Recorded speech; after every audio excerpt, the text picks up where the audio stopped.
All around Australia. Not, Keith, not one of the great days after what we've been experiencing in Melbourne and then in Sydney in the autumn, but just a sprinkling of good horses and nice races all around the country. That's probably the way to put it, Bruce. Sydney winding down and Adelaide and Brisbane gearing up. But it was Dye's day in Sydney. He won both the St Ledger and the Champagne Stakes, and this boy can ride. His riding yesterday was fantastic. He's a great front runner rider, there's no question about that, and his ride on both Tiaco Nick and March Hare was outstanding. Tiaco Nick always had it under control. March Hare looked beaten at the top of the straight. Consolation for Tiaco Nick, who had finished second in the Sydney Cup. He was touted as a Melbourne Cup hope last spring, and yesterday Gay Waterhouse got what she deserved, a win in the St Ledger.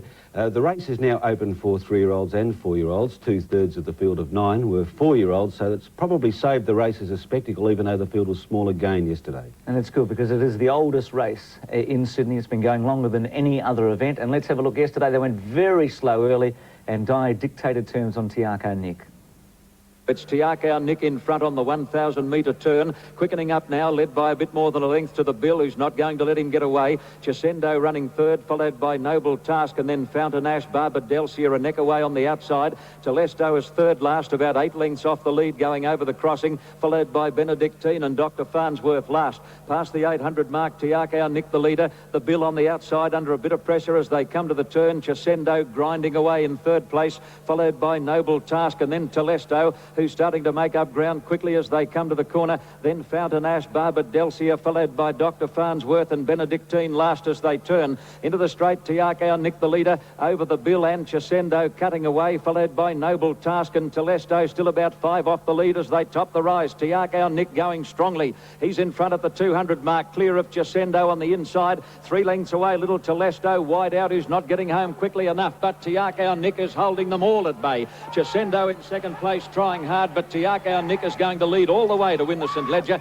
Tiaco Nick won, pulling up over Chesendo. Looked like Fountain Ash just third in front of Barbara Delcia. Probably a bit early to be giving Melbourne Cup tips, isn't it, Keith? Oh, it probably is, Bruce, but Graham Rogerson handed one out after the race for the 3rd place getter. Fountain Ash, he said his stay was underdone yesterday, and he's here for the Melbourne Cup. I was in Auckland yesterday morning, and the headline there was that Fountain Ash could win the race. So they were very confident that he'd run a big race. Dip into ride.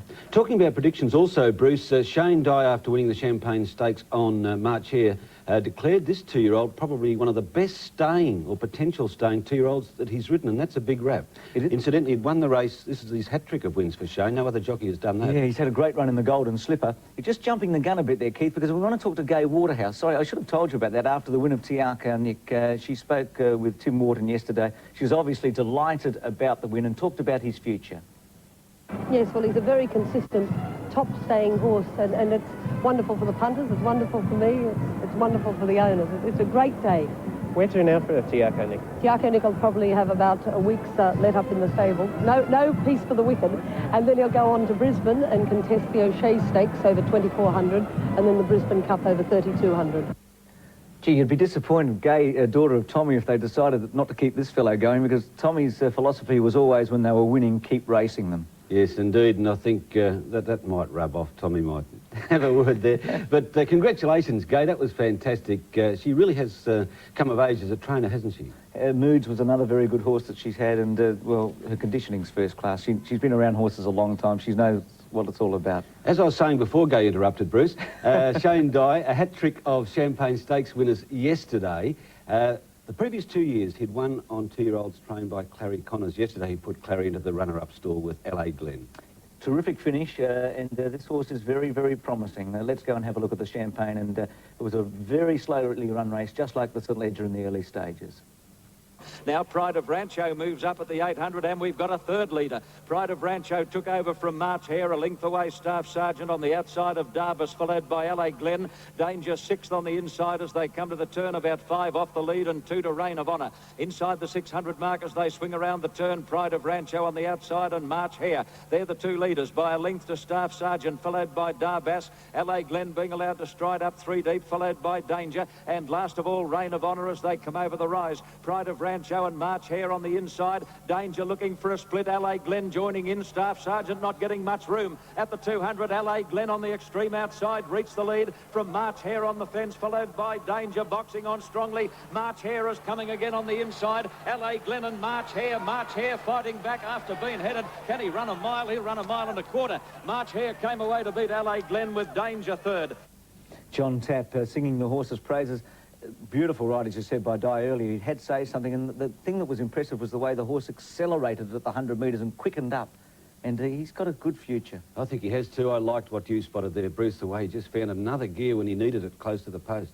Well, John Morris, the trainer, told Tim after the race that he felt that this horse would be a golden slipper prospect at one stage, but immaturity cost him a chance there, but the future's pretty bright. Originally, I thought he was definitely a golden slipper contender because he's got one-on-one speed on the track. I consider he might have been early two-year-old, but we started him at Warwick Farm on the same day Bint Masquet started, and he showed that he was lacking in sort of mental maturity to act as a racehorse that day, and so we took him along quietly since then, and he's given the owners their return. Yes, a Group 1 win, and as Keith mentioned, the third for Shane Dye in that race, a record. Well, we go now to Brisbane and the Courier Mail Classic. Very good field brought together. This is over 13.50 for 3-year-olds. Surtees blew his chance at the start, missed it about 4 lengths, but the big tip was the unbeaten O'Sullivan horse from New Zealand, Ensign Hewitt. He was back from 9 to 4 into 6 to 4, had never been beaten. There was drama before the race too when the trainer of Bundy Lad was given the option of running his horse or not after Stewart's confiscated ointment that he'd applied to the horse. He decided to run Bundy Lad, and Bundy Lad finished 13th. Yes, the flop of the race, the heavily backed favourite.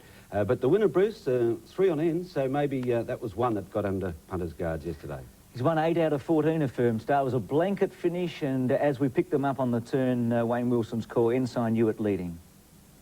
As they run onto the home turn, Ensign Hewitt shows the way, heads for the judge, a length in front of Loudspeaker, then Sprightly Jet, Big Benny, Hooter Action next on the outside of Firm Star, starting a run, and then Let's Cheer. Ensign Hewitt in front, under a little bit of pressure now. Loudspeaker went to him. Hooter Action on the outside, Sprightly Jet of Firm Star is flashing home out wide. Best Weapon going to them in the middle. Hooter Action of Firm Star, Best Weapon. Hidden Saint flying a Firm Star in front. They hit it, a Firm Star. A Firm Star's just beaten Best Weapon. Tied for third. Hidden Saint on the outside, closer to the rails there. We had Hooter Action. Those horses will go on, and some of them may even run in the Open Doomben 10,000. Ensign Hewitt, pretty disappointing. To Adelaide yesterday, Victoria Park, the Auraria Stakes. It's a lead up to the Oaks, and the change this year is that there are 2 Oaks in Adelaide over a period of about 3 weeks. The Australasian was formerly in February. They've switched it now to the May Carnival. They run the Australasian Oaks and also the South Australian Oaks. A chance to win 2 Group 1 races in about 3 weeks for a filly. Yes, indeed. And in yesterday's race, Bruce, a filly from the West, carried number 1 Saddlecloth in a race offset weights and penalties, and she looked very impressive going to the post. What about Western Classic? She ran favourite. You've seen a fair bit of her in Melbourne from the Freedman stable. Yeah, I think she's starting to have had her chances, although maybe as the distances get a bit longer, she might improve. Let's go to Victoria Park. Ron Papp's the caller. 1,809-metre Auraria Stakes. Mustanella keepers laughing amongst the last with Western Classic the widest as they turned into the straight now, and here the leader still on the inside running is Lady's Way by about a length and a half. She kicked in second placing. Munition comes at her down there in the centre with them still Manor Girl, wide out Worlds Away, and right down the outside running home is Prime again from a long way back, and Griney Pet the bolter getting right up on the rail as they race down to the 200-metre mark. Oh, she couldn't get through. Out wide Prime again comes with Worlds Away, still there Lady's Way, then Mustanella out wide on the track. Prime again reaches the lead, and the Western Australian filly is much too good. She wins from Worlds Away. Mustanella, you can hear them shouting in Perth. Yes, they were, Ron. Interestingly bred, that horse, Prime again, bred to be a stayer. By Maroons, yes, she'll stay, Bruce, indeed. And it looks as if she's going to be one of the favourites. Not sure of the quality of the Oaks in Adelaide, whether or not they get horses like Mahia, slight chance to go over. Well, if they do, I think that class of horse or filly that you're talking about would be too good. I'd agree with that. Gosford Gold Cup during the week, $200,000 race. It was thought that the Viander Cross would run in this originally, but they decided to give him a spell after the Queen Elizabeth. Gosford had fine weather, but the track was not the same. There was a dead patch, especially near the rails, and that aided Mamselle Purdue. But let's not say that the race was won only because of the wet track, because she's been a very honest and a very talented mare. Yeah, won over 400,000. Looked beaten on the turn when they accelerated past her. She's on the inside. Big White Blaze, upwards the favourite at about 5 to 1. Gifted Poet, 450 metres to go. Cooksley said go. It's only a length and a half in front and starting to slow down. Gifted Poet, but still holds a clear lead. From Bass Drum after it, then Matinee Idol. Here's Beachside to the outside with a strong run. Mamselle Purdue goes for the rails. Run down the outside upwards with Nelson Valentine. Gifted Poet grabbed by Beachside on the outside. Beachside hit the front. Mamselle Purdue coming at her. It's Beachside and Mamselle Purdue. Mamselle Purdue won't give in. She wins. Mamselle Purdue beat Beachside. Gifted Poet third. Pete Hutchison's first ride at the track there, Bruce. Well done. Yes, and we should mention also Mick Dittman was rubbed out yesterday. And so too was Danny Nickolick. Mick will appeal, Danny Nickolick probably won't. I wonder if Favoured Boy's going to be rubbed out after the Hamilton Cup. This is amazing, though.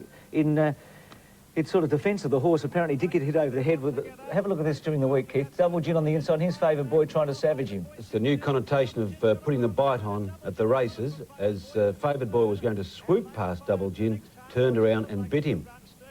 And he's a gelding. You bitten anyone at the races, Keith? No. It's in the...